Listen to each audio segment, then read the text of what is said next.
El día de hoy quiero recordarte los pronombres personales que utilizo en mi variante.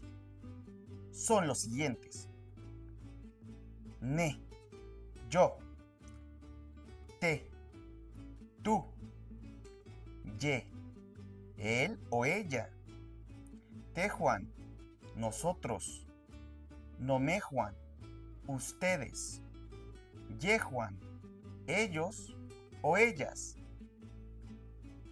Recuerda, estos pronombres son los que yo utilizo en mi variante.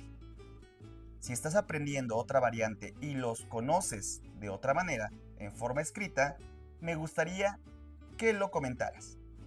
Bueno, espero te sea de utilidad. Onkati Momati. Ahí nos vemos. ¿Quieres que suba un video usando los pronombres personales en oraciones? Así es que comenta.